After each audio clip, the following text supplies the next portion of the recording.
people began searching for Montezuma's gold long before anyone could clearly explain who Montezuma actually was. The name itself carried weight. To European settlers and explorers, it sounded royal, powerful, and ancient, the kind of name that implied wealth by default. Over time, it became attached to mountains, ruins, caves, and entire regions across the American Southwest. One of the most famous places linked to this belief is Montezuma Castle in present-day Arizona. For generations, people assumed it was connected to a powerful ruler who had hidden vast amounts of gold before disappearing. The logic felt simple: a great civilization must have possessed great treasure, and if the civilization vanished, the treasure must still be waiting. But this assumption was built on a mistake.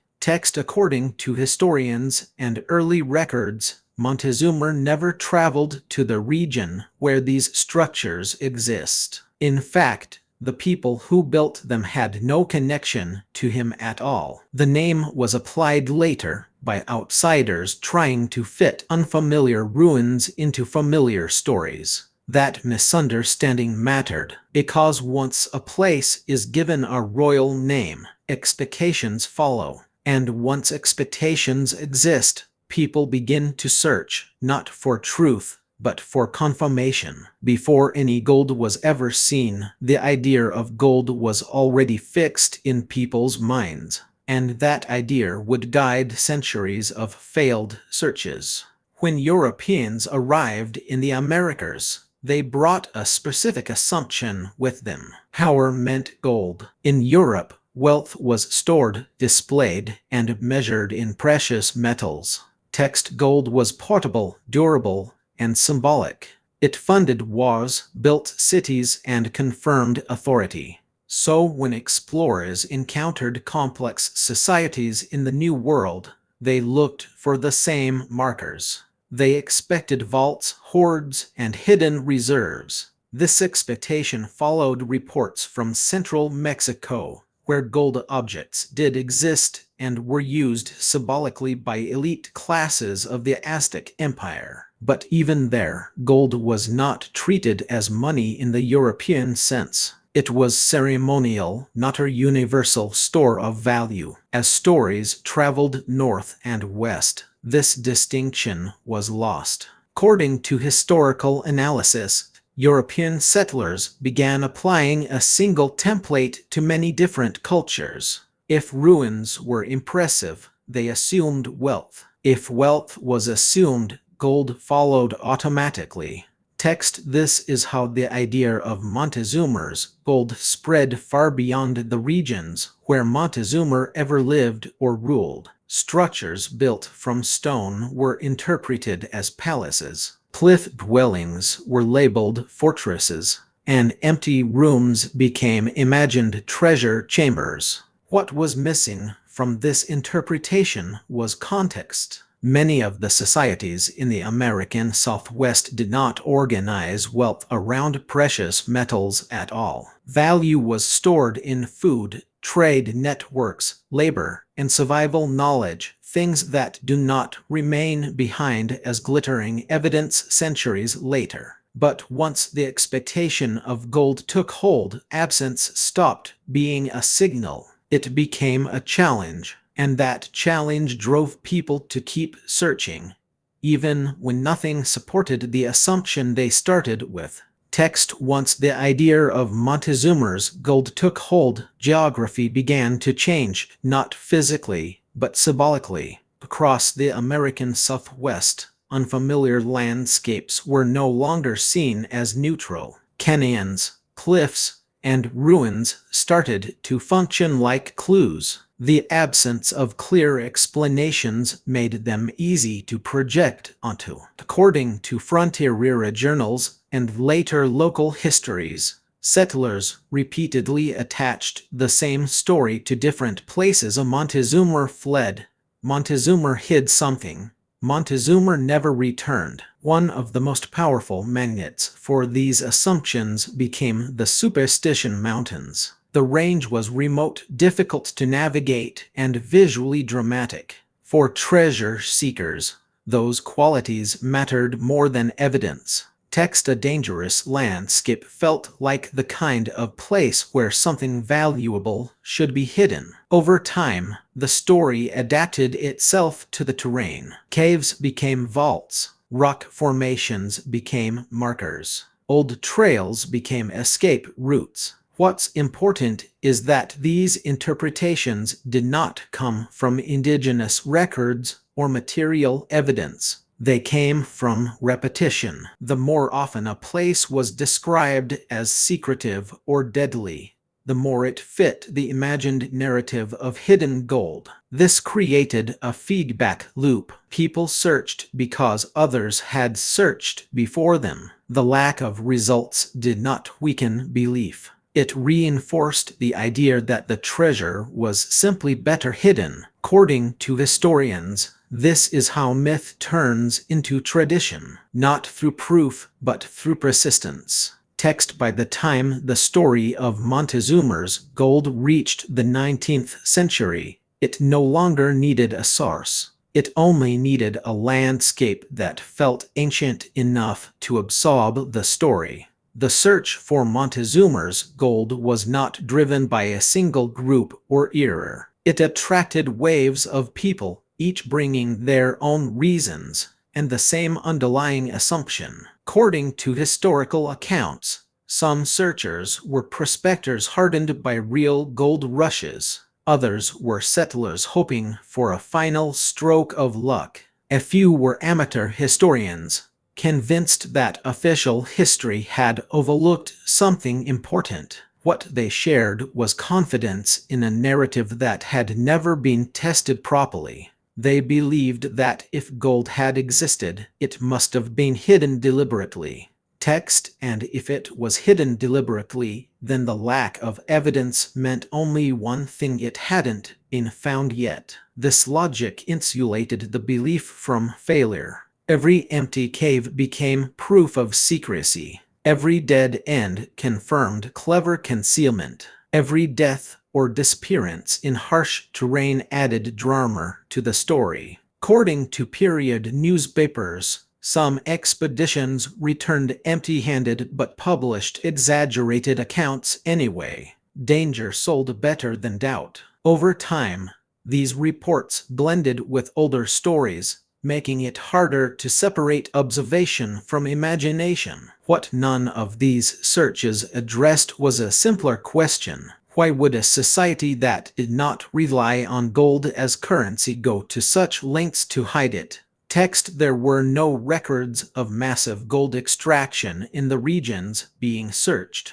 No trade evidence. No material traces consistent with large-scale hoarding. The searches were doomed not because the treasure was too well hidden. They were doomed because they were searching for something defined by European values, not indigenous reality. As decades passed without discovery, the story of Montezuma's gold did not weaken. It changed. According to later writings and local folklore studies, the lack of physical evidence stopped being treated as a problem. Instead, it became a feature of the legend itself. If no one could find the gold, that simply meant it was hidden better than expected. This shift was subtle but important. Text, early stories spoke about gold in practical terms: locations, escape routes, hiding places. Later versions focused less on details and more on endurance. The treasure was no longer something that could be located through effort alone. It became something that required insight,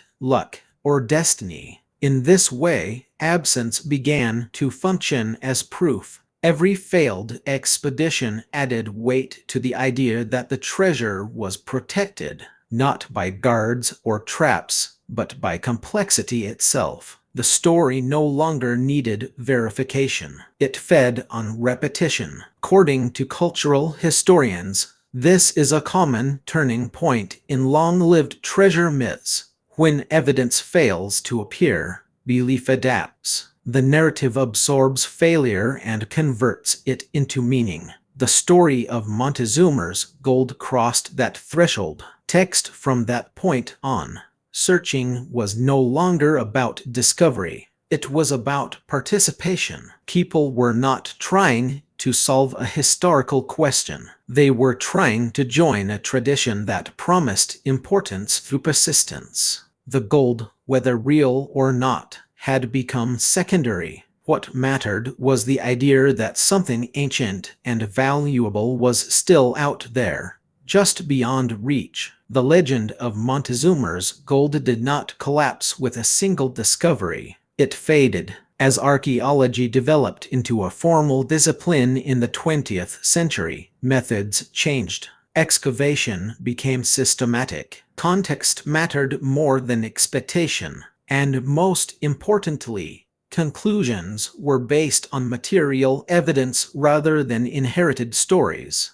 Text according to archaeological surveys and peer-reviewed studies. Sites long associated with Montezuma's gold were examined carefully. What researchers found was consistent and quietly decisive. They found tools. They found dwellings. They found signs of agriculture, storage, and trade. They did not find evidence of large-scale gold extraction, refining, or hoarding. This mattered because archaeology looks for systems, not anecdotes. If a society had mined, transported, and stored large quantities of gold, traces of that system would remain.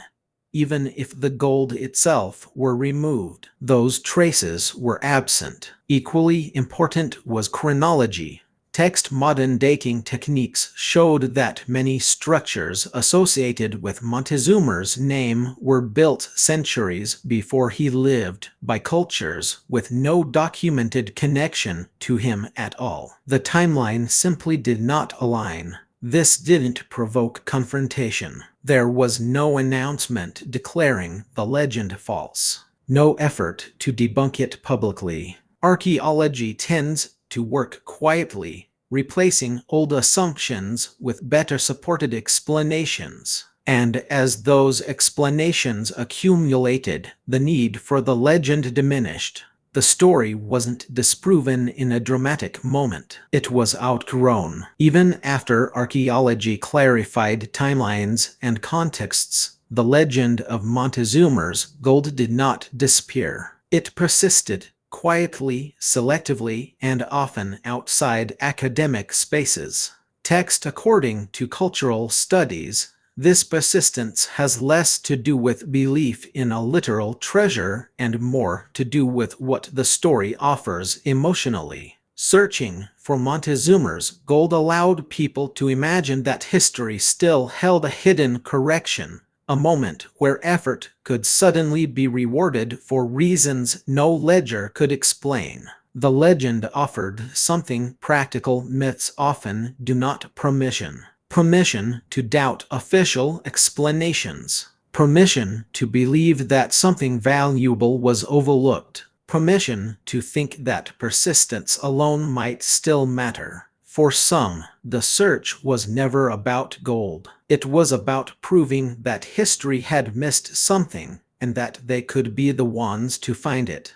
This is why the story adapts rather than ends. Text: when archaeology closed one location, the legend shifted to another. When timelines no longer aligned, the narrative softened its claims. Montezuma stopped being a ruler with a map and became a symbol, a placeholder for lost certainty. In that form, the story could survive indefinitely, because symbols don't require proof, they require meaning. And the meaning here was simple: the past might still owe something to the present. Montezuma's gold is one of the clearest examples of how a treasure story can survive long after its foundation has dissolved. According to historians of folklore and exploration, the durability of this legend has little to do with stubbornness and much to do with structure. The story was never anchored to a single document, site, or witness. Text it was anchored to expectation. Once Europeans assumed that power equaled gold, the absence of gold stopped being disqualifying.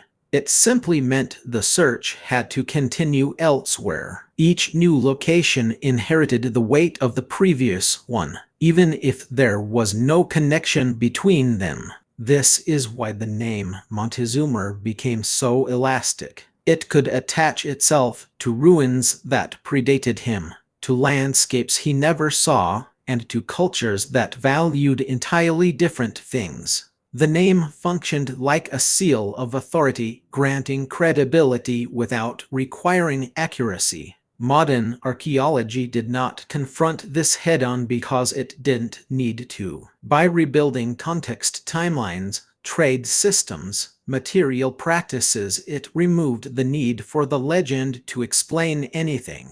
Text, the more complete the picture became, the less space there was for hidden hoards to occupy. And yet, the story remains useful. It reminds us that treasure stories are often not about what was hidden, but about what was misunderstood. When people search for Montezuma's gold, they are not uncovering the past, they are projecting familiar values onto it. That projection can last longer than facts. The endurance of Montezuma's gold says less about the past than it does about the present. According to cultural historians, stories like this persist because they offer a comforting alternative to complexity. They suggest that history is not fully settled, that something valuable was missed, hidden, or ignored, and could still be recovered with enough determination. Text, in a world shaped by records, measurements, and explanations, that idea is powerful. Montezuma's gold allows people to believe that effort alone might still unlock something extraordinary, not through institutions or expertise, but through persistence and intuition.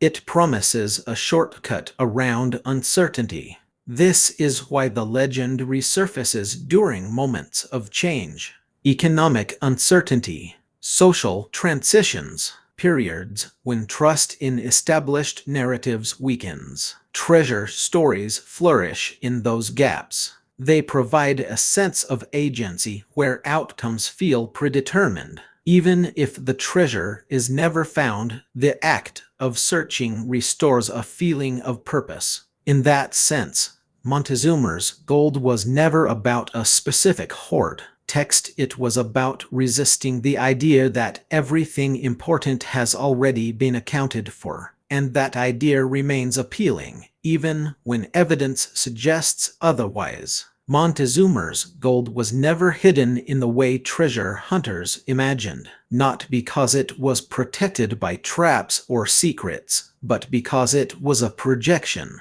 The idea of a vast hidden hoard depended on assumptions that were never true in the first place. It assumed a ruler who controlled regions he never ruled. It assumed a culture that stored wealth in metals rather than relationships, food, and knowledge. And it assumed that value always leaves behind something physical to recover. Once those assumptions are removed, the treasure has nowhere to exist. Text, according to modern historical and archaeological understanding, there was no centralized cache to lose, no final escape route to follow, no chamber waiting to be opened. What people searched for was not buried gold, but confirmation of a story they already believed. In that sense, the search could never succeed, because it wasn't aimed at discovery. It was aimed at validation. The legend endured as long as it served a purpose, as long as it allowed people to imagine that history still contained a dramatic reversal waiting to be uncovered.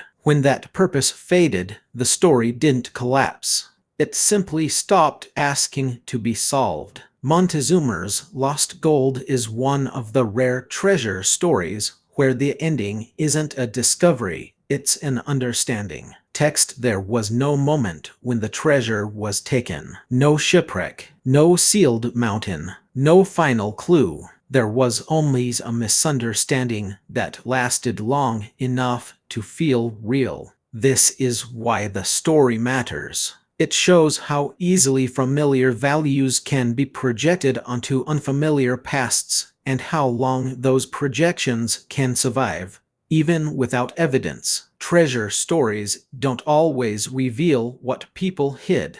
Sometimes they reveal what others expected to find. If you enjoy calm, documented stories about real treasures, real mistakes, and the quiet reasons legends persist, consider subscribing to the channel. This project is still growing, and reaching the first 1,000 subscribers is an important milestone for me. Your support truly matters. Text, and before you go, consider this question: how many treasures were never lost, only imagined, because we expected the past to value the same things we do?